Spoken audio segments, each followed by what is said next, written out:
Hello, this is Eric Miscoll with EMSNOW. I'm here at IPC Apex 2019, and this is the inaugural Eric Miscoll show. So welcome to this grand experiment. I have, thank you, we have people applauding.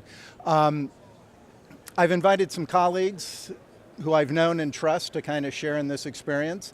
Phil Zarrow with ITM Consulting, Bill Cardoso with Creative Electron, and of course, Phil Stoten with Scoop down here. There's really no agenda to the show, to this show. What we hope to do is just kind of reflect on some themes from the day and share with you, the audience, kind of our observations, what we think about what we've seen here today. So I mentioned before, and we'll see where this goes, but I thought it was a very good, the kickoff to the show today was the CTO, I believe he is, of Tesla, talking about innovation and kind of telling the story of Tesla and what they did. And you see the theme of innovation as you walk around the floor. Everybody uses that term. But of course, JB from Tesla also made the comment that rules impede innovation, which causes a bit of a problem if you think about it, right? Because we're talking about standards and everything here, which is the whole idea of applying rules to it. So I don't know where I'm going with that, but I think it's an observation. I'm happy to interject there. When I was at CES, one of the companies in their press conference said they were innovating the way they innovate.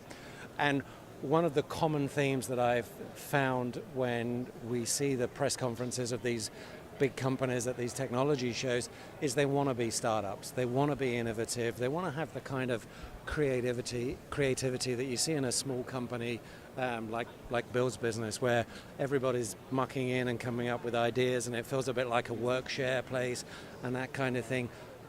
But I really don't believe they can. I really don't believe a Bosch can be like a startup, and I don't believe, these big EMS companies with their corporate structure can allow that. And I worry for a company like Tesla that says that, because that's the very creativity that got them going. They didn't know how to make a car, so they started from scratch, and they did something really creative.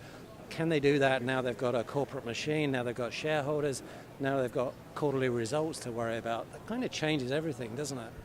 It's a good point, right? Because you have the resources of a large company, but yet you don't have the lack of resources of a small business, right? So there's a lot of that debate of how the availability of resources can hinder creativity and innovation, right? Sometimes not having a tool or not having something is actually good for you, because you have to be able to work around it. And in the process of working around it, you might find what you're not expecting, right? So, having worked at a very large laboratory like Fermilab, which you have all the tools available, you can think of and some, and then jumping into the entrepreneurial world where, as a small company, as a startup, where you don't have any of those resources, right? It really, for me, it was a very interesting contrast of what innovation actually means, right? Fewer spreadsheets, that's for sure. Yeah. So do you think hunger is a key part of innovation? A hunger to actually have some success, to make things happen, and a fear that you're going to run out of cash if you don't get a product out? That really drives an innovation spirit that you can't replicate. Absolutely. Yeah, absolutely. Necessity, there you go. That's the saying, isn't it? But to expand a little bit on what Bill's saying, I think the other inverse of that is, while these large companies have the resources in terms of particularly capital and things to make things happen, what a lot of them do is, in my opinion, from what I've seen, a lot of them may have the resources, but they don't have the agility. They can't think like that smaller entity to do it.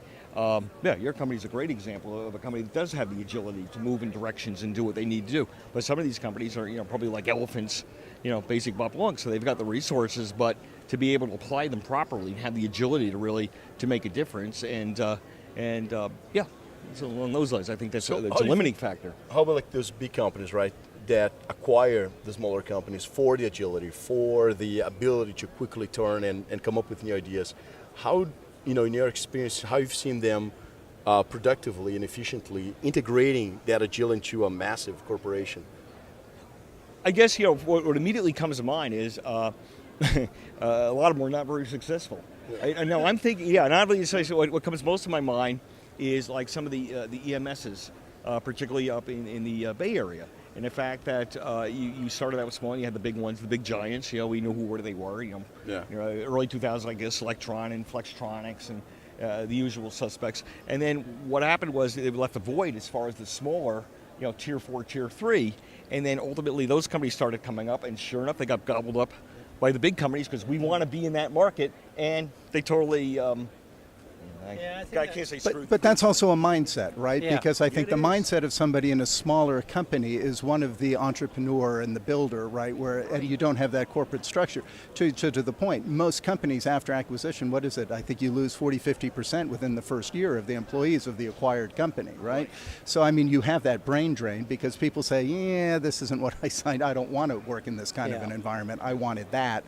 And they go to where they're comfortable. Yeah, I think your story of EMS in Silicon Valley is really interesting. And every time I go to Silicon Valley, I'm amazed that there are more EMSs in that one area than there are Starbucks, and there are plenty of Starbucks. Trust me.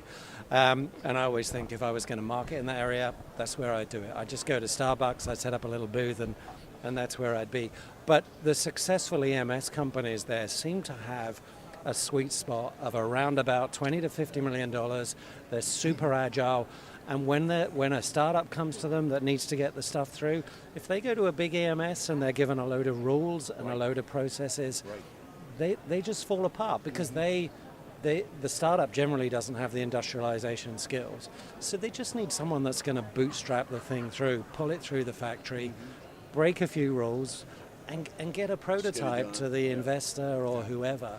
Yeah. So it's so it's out there. So I think it is interesting, and you've even seen instances in the EMS industry where lots of small companies have been bought to create a big group, and you think, oh yeah, that's a good idea. And then all of a sudden you look at it and think, nope, that didn't work out because suddenly it feels like a big corporate with these layers in. And all those entrepreneurs have had a big payout and they've left, or they've retired, or they've gone off and done something else, and those factories don't operate in the same way. And that kind of segues into what you and I were talking about, this whole silver tsunami thing. Exactly. Talked to a couple of people about that today. Phil and I are probably part of the silver tsunami, and the silver tsunami is all of the expertise that's in the industry kind of getting towards retirement age. Is that something you hear about, Phil? Yeah, it's like I come to the show and see who's still around from my generation, and it's like they're dropping like flies or retiring. Well, we had other interrupters. Like I look back, first of all, the recession 2001. We had a lot of people leave the industry, and they either went into real estate or IT, or they died of lead poisoning, whatever it was. Yeah. And then we had the same thing with 2008. And so we look at it, we look at a number of the engineers that we're working with, and there's almost like a gap in age from about 35 to 50. They're not there anymore. They vaporized. Yeah. And what we're also seeing with some of the older technologies, more mature technologies, like say wave soldering, and thing like the hemorrhoid just won't go away. No. There's a lot of people just don't understand or comprehend it. So it's a real interesting dilemma. But I know exactly. I like that. I like that expression. It's silver tidal wave. It's interesting. It's certainly something we've heard from different people, and there are strategies to deal with it. But how do you get that? And there were two parts to that, though, because what they were talking about was the silver tsunami, but also then the exodus of manufacturing that moved overseas and away from the United States in the market. So you had it going in both directions. What that left was a void of talent that they talk about, and if things are to start coming back, do we have the ability to do that? And then how do you make this industry sexy and attractive to millennials who are coming out of school, and that this is a desirable industry for them to go into? Yeah. And will automation be able to bridge that gap? The lack of...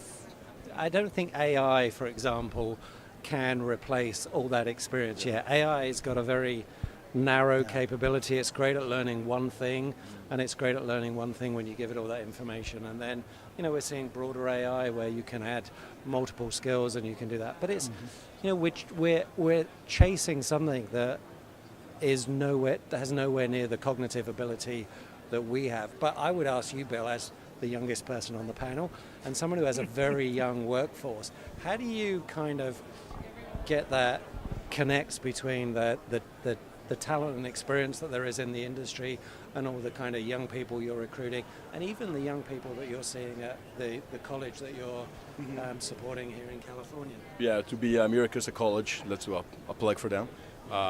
Great community college right here in Oceanside in San Marcos. So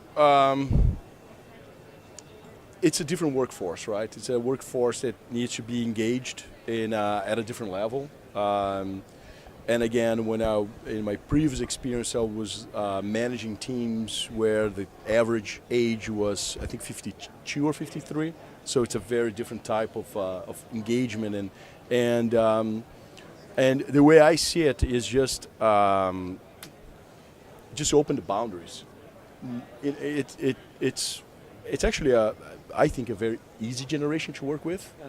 You just let them do what they want to do, and you kind of give them directions, and things get done. They're very smart. They're very productive. If they are engaged and passionate for what you present to them, the sky is the limit. I was going to say, is it about them having skin in the game? Is it about them having not necessarily skin in the game in terms of the business, but in terms of the project, vision, freedom, and vision? They have to share the vision. They have to share the passion, and if they do, they'll just go look for it. So it's the way I see it is it's a generation that has to be, there's extra dimensions when you're trying to solve the problem, and you have to solve for them. And one of them, a very important one, is the passion element, and they need to be engaged. And if you think about it, we kind of all like that. It's pretty cool, and if you don't have to fake it, it helps a lot. And that's one of the things that we see, and Phil and I discussed this quite a bit from a marketing perspective. It's authenticity. Yeah. You got to be who you are. Exactly. Yeah. Right? And you know what? Bill just hit it really on the head. The magic word is a passion for it.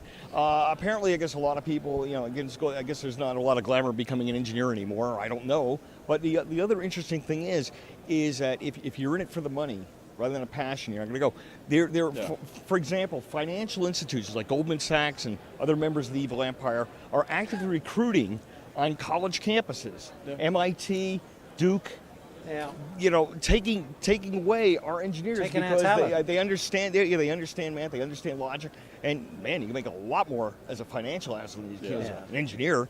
And so they're stopping that. So the ones that are actually committed to it, as Bill said, they have a passion for it. Yeah. I guess it's like teaching. You better have a passion for it, because if you're in it for the money, it's going to be a little bit of disappointment. You could do better elsewhere. Absolutely. Yeah. Yeah, but to your point too, it's the passion, and they get engaged. The reality is that employee engagement in this country and around the world, if you look at Pew does studies on this, is piss poor, right? If you look at it, it's, they, at any given time, consistently, 70-80% of workforces are what they term actively disengaged, right? Which means people are showing up. So it's this, and maybe that's part of the silver tsunami moving on. We're not engaged anymore. Maybe it's the millennials coming up now and feeling that passion and adjusting your corporate structures to it. Yeah, I mean, our sample size is very small, right? So I can't speak to those numbers. And the type of work we do, if you don't like it, you're going to leave it. Because it's not, especially engineering, we're designing new things, or you have to have a tolerance to frustration that you can only achieve if you love what you're doing. Otherwise, it's insanity, right? Yeah. But if you have the passion for the discovery, right, for what's next, what's that door that you didn't open, if you don't have the curiosity and that passion, and I don't know, I mean, a lot of people are not very optimistic about the future. I'm incredibly optimistic because I see, like, my kids, I have young kids, like you have, they have maker spaces, right? There's this new wave of science is cool, right? That's what they learn in school now. I think my generation kind of missed that, but people are realizing, hey, wait a minute, it's kind of cool to be an engineer, I had a conversation with my 9-year-old yesterday, and I said, Dad, I think I'm going to be an engineer. I said, oh, Cool. damn it. Another one. But it's, but like, wow, that's awesome. You know, it's interesting what you're saying. Let me bring this for full circle back to Tesla, right? You know, with Musk's announcement of reducing 7%, and what he's asking people is to kind of work harder, and he's really trusting or hoping, I guess, that the ones who stay are those who really believe in the passion and want to see this through and want to feel that success. Yeah. You know, still, and they're gonna, you know, and hopefully they will. It's a heck of a well, story. I'm kind of curious because they showed the picture of the first, I don't know, 8 people at Tesla and the car that they developed, and you know they were a pretty close team, obviously, at that. And you know, maybe you can do that at 50. Maybe you can do it at 100 if you've got, you know, you got some real motivational skills. And I think Elon's pretty perhaps unique in that way. But whether you can do it at 500 or 1,000, or you can do it over multiple locations, I think that's a real challenge. Yeah. I just wanted to kind of throw in a curveball for Phil particularly, because you're kind of a technologist, so you're kind of out there seeing stuff. When I come to these shows, I hear a lot of new buzzwords and I hear a lot of new hype, but I often don't see that many new products. Have you seen much new this week that you can get excited about, or is it too early? You know, there's some things, like there was one that I'm not allowed to talk about yet, but let's just suffice it to say it's a different approach towards testing cleanliness. Okay. And it's really cool. And it's really neat. It's about to be unveiled. That I was very excited over. But a lot of other things I'm seeing is, rather than, you know, something brandy new, is more expansion on capabilities, particularly in the areas of SIM and things along the lines. You know, encroaching more and more areas of the factory. You know, putting in the automation and everything else. Yeah.